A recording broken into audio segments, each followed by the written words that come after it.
హరహర మహాదేవ్ శంభో శంకర. నమస్కారం అందరికీ. ఈరోజు మనం వినబోయేది జగత్తు వెలుగునిచ్చే ఓ పవిత్ర రాత్రి కథ.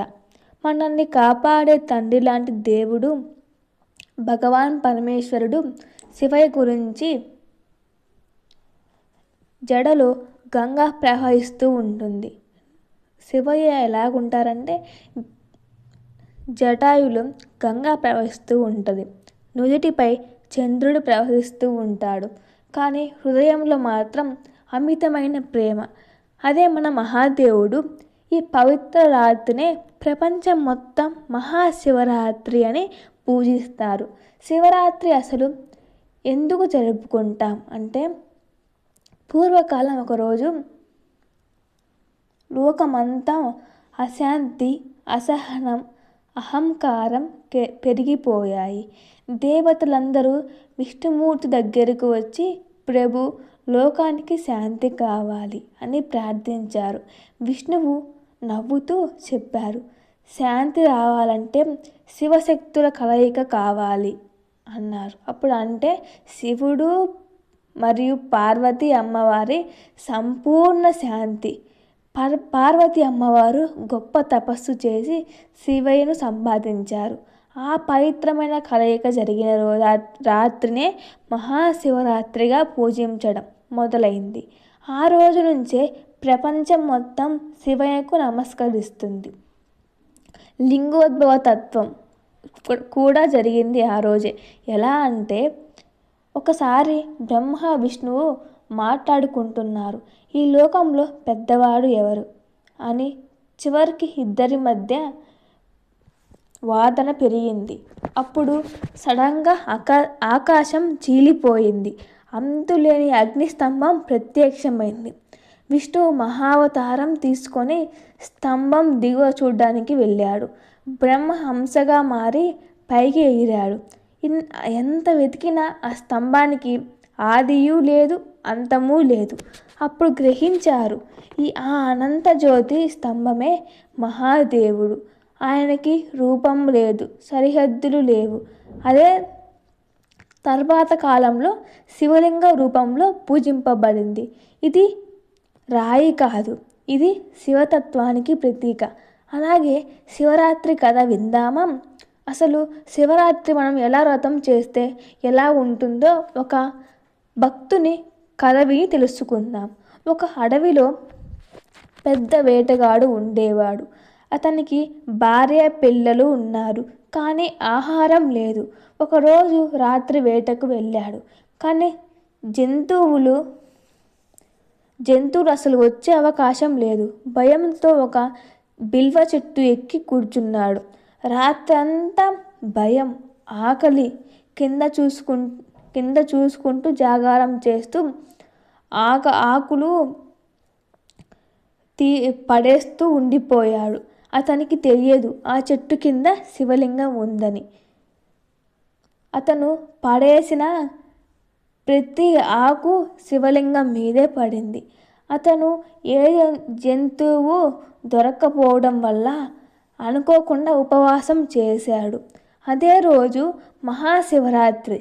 శివయ్య సంతోషించి వేటగాడికి వచ్చే జన్మలో రాజ్యం ఇచ్చారు. ఈ కథ మనకు చెబుతున్నది ఏమిటంటే, భక్తి చిన్నదైనా నిజమైనదైతే శివయ్య అభయం ఇస్తాడు. అదే రోజు పార్వతీదేవికి శివుడి నుంచి ఆశీర్వాదం అందింది. శివయ్య ఎంత కఠినుడో అంతకంటే ప్రేమ గలవాడు కూడా. పార్వతీ అమ్మ అడిగింది, ప్రభు, నన్ను వదలకూడదని ప్రజల ముందు సాక్ష్యం ఇవ్వండి అని. అప్పుడు శివయ్య నవ్వుతూ, భార్యాభర్తల మధ్య ఉన్న ప్రేమే సాక్ష్యం అన్నారు. ఆ రోజు నుంచే శివ పార్వతి కళ్యాణాన్ని స్మరించుకుంటూ పూజలు మొదలయ్యాయి. దీపాలు వెలిగిస్తే ఇంట్లోని అంధకారం పోతుందని నమ్మకం. శివరాత్రి గురించి కృష్ణుడు కూడా ఉపదేశించాడు. ఏమిటంటే, పాండవులు అడిగారు, కృష్ణుడిని ఏ పూజ గొప్పది అని. అప్పుడు కృష్ణుడు చెప్పాడు, శివరాత్రి నోడు భక్తితో శివుని స్మరించిన వాడు మహాదేవుడు ఎప్పుడు కాపాడుతారు. అందుకే పాండవులు కూడా శివయ్యను ఆరాధించారు. అసలు శివరాత్రి రోజు ఎందుకు జాగారం చేస్తారంటే, ఉపవాసం చేస్తే శరీరం శుద్ధి, ధ్యానం వల్ల మనశ్శాంతి, ఓం నమ శివాయ అనే జపం చేస్తూ చిత్తశుద్ధి. శివయ్యకు చెప్పేది ఒకటే, నువ్వెవరైనా సరే ఒక్కసారి ప్రేమతో నా పేరు పిలిస్తే నేను నీ దగ్గర ఉంటాను అని.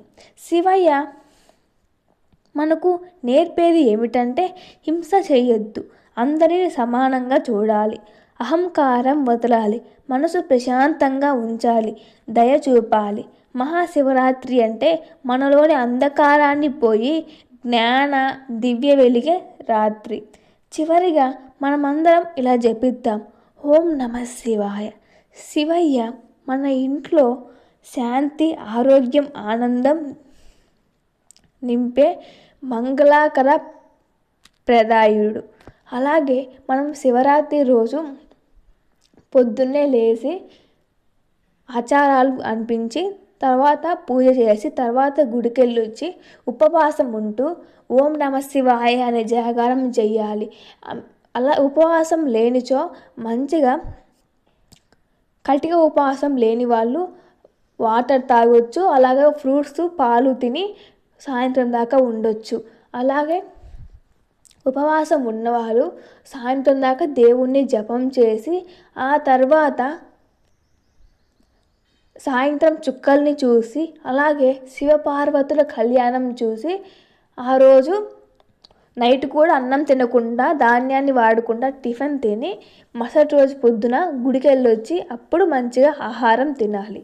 అదే మనకు శివరాత్రి తెలిపేది. ఆ రోజు నైట్ అంతా జాగారం చేస్తూ శివ భజనలు చేస్తే ఎంతో పుణ్యం. అలాంటి శివరాత్రిని ఖచ్చితంగా మీకు కుదిరితే ఒక్కసారైనా అంత ప్రశాంతంగా చేయండి, మనసు ఎంతో శుద్ధి కలుగుతుంది. ఇంతటితో శివరాత్రి గురించి ముగిసింది. మరెన్నో పురాణ గాథల గురించి, చరిత్ర గురించి, మహాభారతాలు, భగవద్గీత, 18 శక్తిపీఠాలు, జ్యోతిర్లింగాల గురించి తెలుసుకుందాం. సో అవన్నీ ఒకసారి తెలుసుకోండి, అప్పుడే మన మనసు ప్రశాంతంగా వస్తుంది. ఎవరైనా ఏ దేవుడు ఏ ప్రభువు అయినా మనకు చెప్పేది ఒక్కటే, ధర్మాన్ని పాటించండి.